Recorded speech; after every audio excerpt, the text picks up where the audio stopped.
Hi boys and girls, I am so excited to be reading with you again.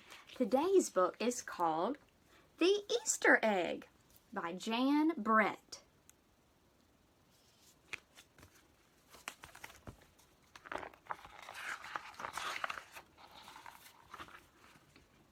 Cheer up, spring is here.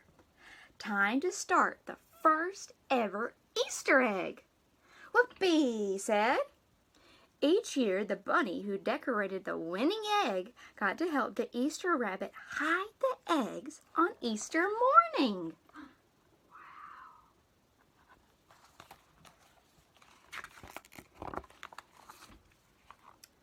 Hoppi had been dreaming about being that bunny all year long. Now it's time to get started.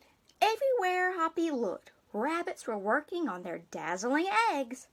I need an amazing idea, he thought. Hoppi spotted Flora Bunny planting spring wildflowers in her eggs.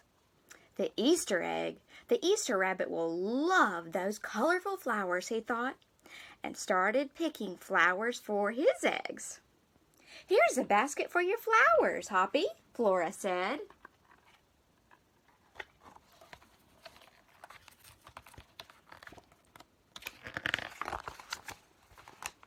Chop, chop, scrape, scrape. Hoppi spied Buster Birch carving a magnificent wooden egg. I wish I had some wood for my egg, he wished out loud. Here you go, Hoppi, Buster said as he put a smooth round piece of wood on Hoppi's basket. Thank you, Buster, Hoppi said. That was really nice of Buster.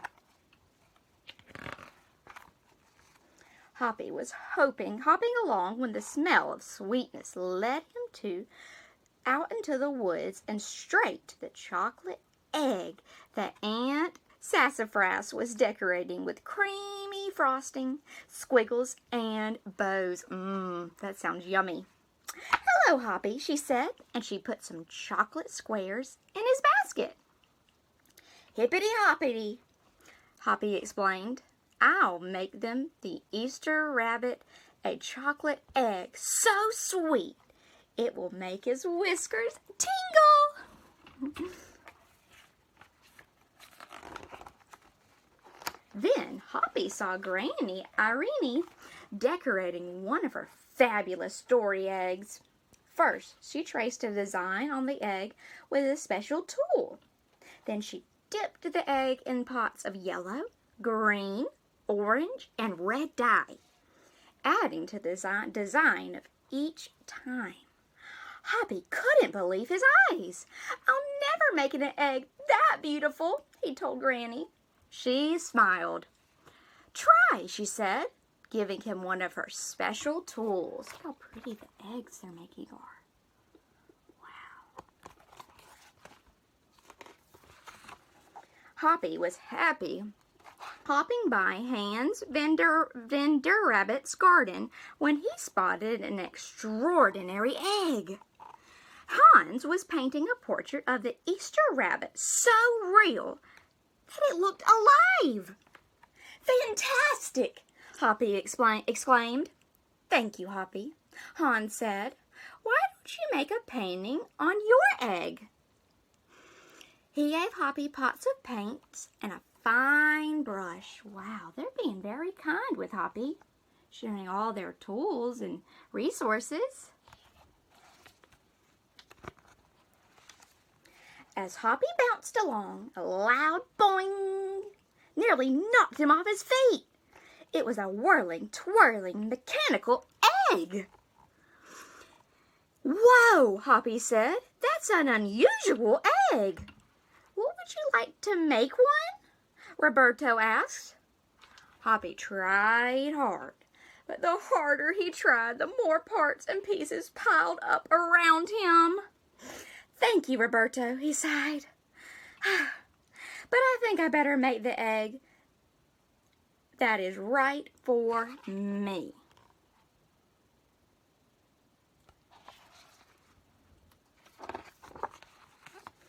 Hoppi hopped back to the woods and lay down under a tall tall tree to think. There's Hoppi right down there under a tall tree so he could think. Making a beautiful egg is harder than I imagined, he thought. I guess I don't have to win. I just want to make an egg I am proud of.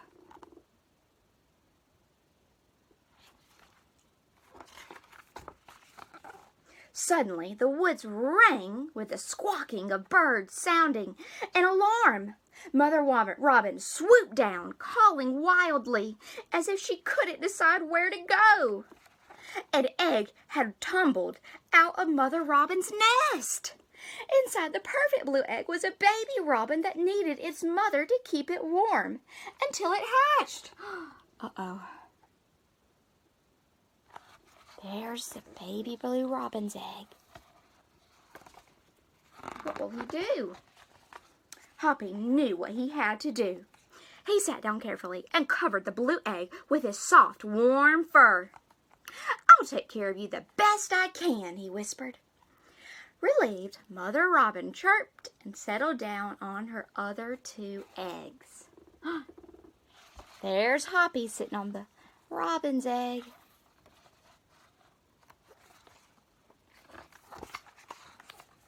Hoppi never left the robin's egg. It was sunny and warm. He carefully turned the egg in its nest of moss. If it was rainy and cold, he kept the egg covered and dry. At night, wild animals passed by. Hoppi crouched down and stayed hidden in the ferns. Often he heard strange noises coming from above. But Hoppi didn't run away. He stayed put.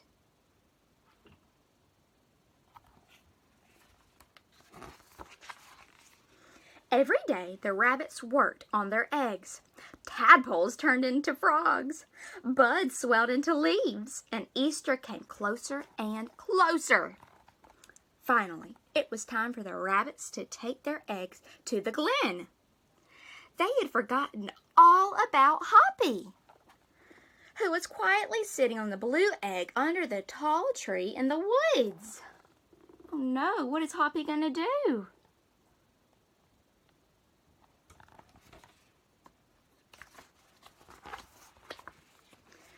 Early in the next morning, the rabbits waited for the Easter rabbit. Suddenly, a beautiful wagon rolled toward them out of the midst. Let's see.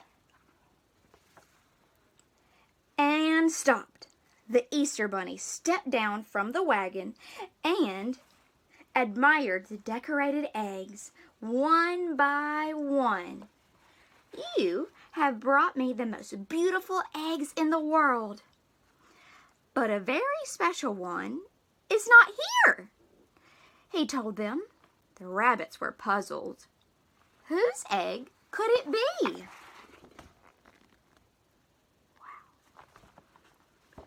Wonder whose egg the Easter bunny is waiting for.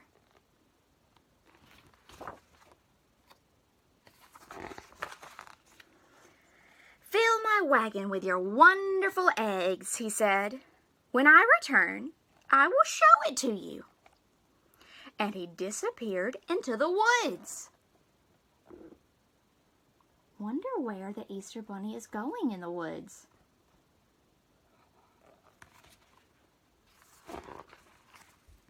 He came back with Hoppi.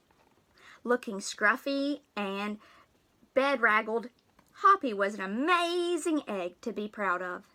The Easter rabbit told them, he has kept Mother Robin's egg warm and safe until her baby bird hatched and she could take care of it.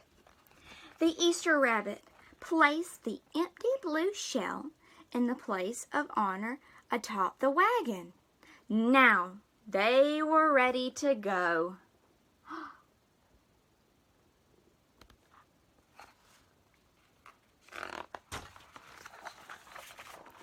The rabbits cheered for the egg that had surprised them all.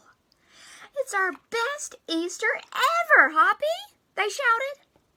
Then the brave little bunny and the Easter rabbit rode off together to hide the eggs for girls and boys to find on Easter morning. Wow! Look at all those beautiful, magnificent eggs. Oh, wow. The end. Thank you for listening to us read. I'll talk with y'all later. Bye-bye for now.